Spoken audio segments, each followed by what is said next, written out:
Hey everybody, welcome to Leon's Chainsaw Parts and Repair.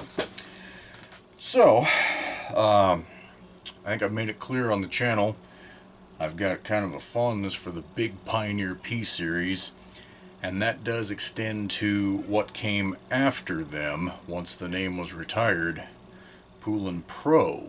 I don't know why I always mispronounce that. They kept that line going for another, what I can tell, 4 to 5 model years.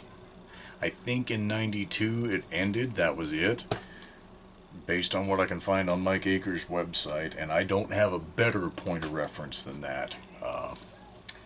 None of these saws were anything I ever saw in box stores, so I don't know. At that time I was old enough to be aware of it, but I didn't see them, so I picked up a 405 on eBay. And I screwed up. I made the classic error. I looked, there was about 16 pictures. I thumbed through them real fast. Like, oh, that's a great price. Oh, free shipping. Yep, boom, boom, boom. Came in the day before we left for camping. No, it came in the day we left camping. Labor Day. Memorial Day. Dummy. And I opened it up real quick. The hell is this? It's broken. The hell is this? It has no compression. What the? I was pissed. So I just left it sitting there. We went camp, didn't think about it. Came home and went, oh yeah, I got to deal with that. So I went back to the computer and I looked at the pictures, and I'll put some in here right about now.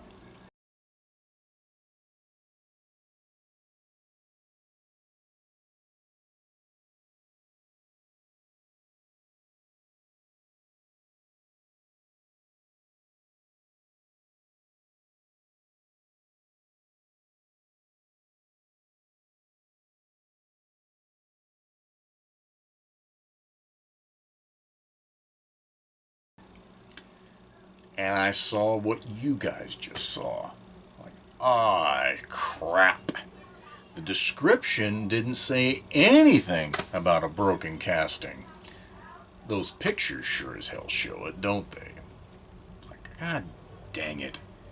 So, I did some research, and the 405, no giant surprise, is just a rebadged P39. In essence, I haven't gone through the IPLs in full detail yet.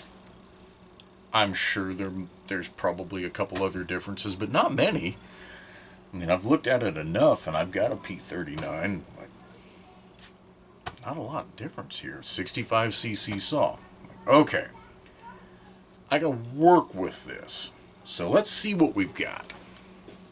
And I'm waiting for parts, so this isn't going to be a repair video. This is going to be a jabber about the possibilities video of where we're going to go here. You can see I got a big old pile of parts on here. In case you missed the broken casting, there it is. How convenient that it has the name tag on it, so I'm going to have to deal with that. The plus, though, is this bottom strap is intact. There's nothing busted out of that. A little bit of sap there that'll clean off. Handle's good. This mount's solid. A little bit of scarring up. Somebody ran this thing as it was broken for a while. I can tell that much. Let me get that out of the way. Here's the broken half of the crankcase right there. That's where that piece ought to fit right in. And, well, guess what? It fits, but it ain't gonna stay. I toyed with the idea of maybe trying to build a plate.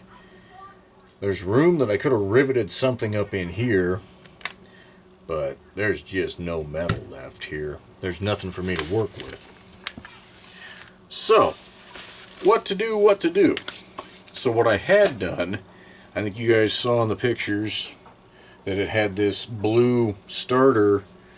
I don't know if this was a repair part, or if there was a quickie saw based off of this that was still being, what, the Target brand, I think was what it was. I don't know. I knew I needed to replace that, so at the same time I got the saw, I did find this on eBay at a price I am very ashamed to admit I paid. But I thought, you know what, this is it altogether. I'll still be good because of the free shipping. No big deal.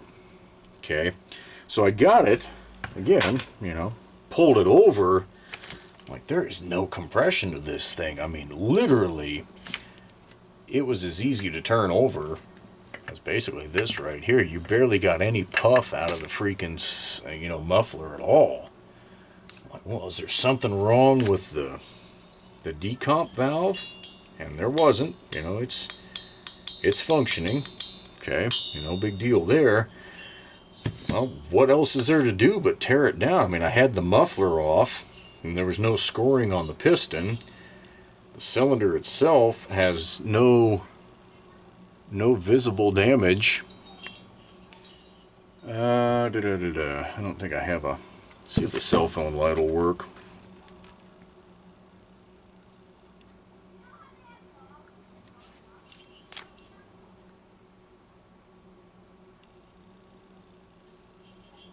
I don't know how that's turning out, but it's good. Nothing wrong in that cylinder. So why doesn't it have compression? So I've taken one ring off and pull that wrist pin all the way.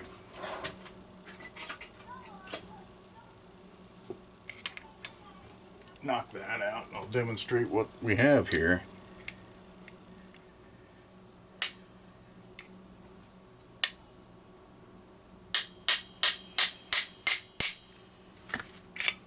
Maybe. Should have done this off camera. There we go. And that ding was dinner's here.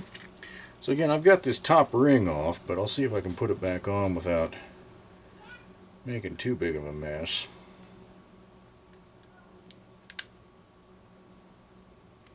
Okay.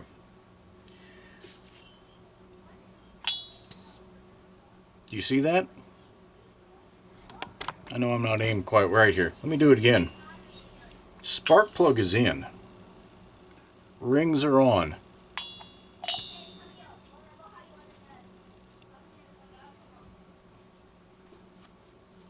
It's at the bottom of the bore.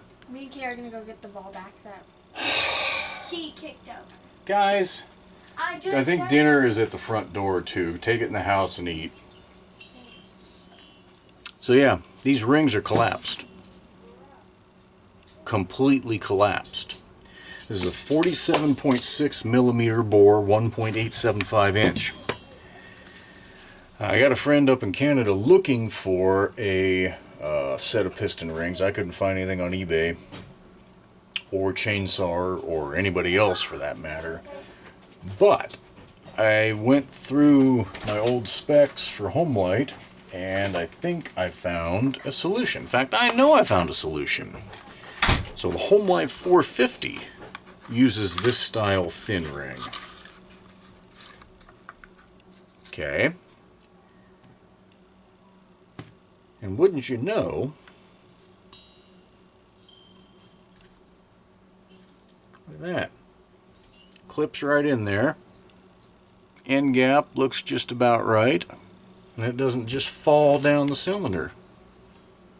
Isn't that amazing? So just for grins, we'll do this on camera. If I can get this ring off and the one below it without breaking them. That might be an ask. Come on, baby. I think these rings, I don't know, short of getting really hot, how the hell these things lost their tension. You can see that there's some very minor carbon scratches there, but very minor. There's nothing there, guys. So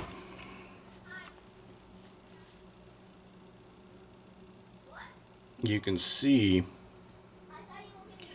even though these are intended to be for the same size bore, see the difference in the ring gap there? These just plain have lost their tension. So, equally risky on camera. Can I install a new ring? Yes, there's tools for this, but most of the time I don't see the need for them. I don't want to install it on the upper one because that'll just make installing the lower one harder. Also don't want to break a new ring if I can avoid it. Come on, baby. I don't want to drag you. There we go. Just install that one. Oh, look. Isn't that nice? I'm going to actually need to use... There we go.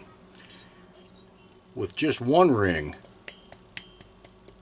Doesn't fall to the bottom of the bore. I can't shake it out. Okay?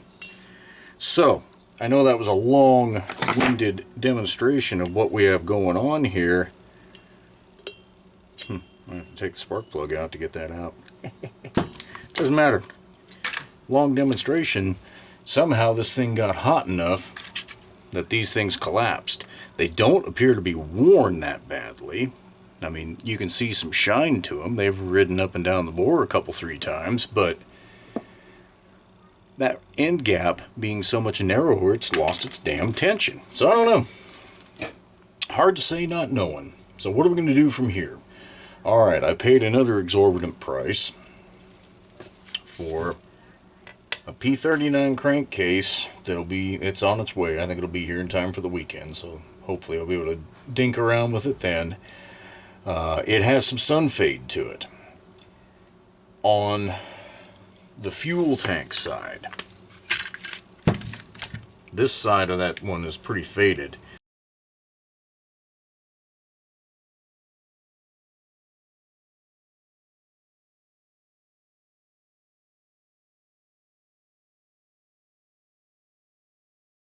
So I'm hoping that I can buff that out with my good wax. If I can't, I will split the tank and use this piece from the tank that's coming and all that. I'd much rather, it's got good crank bearings, all of that in there. I'd rather polish the paint and just build off of its base and then salvage what I can off of this one.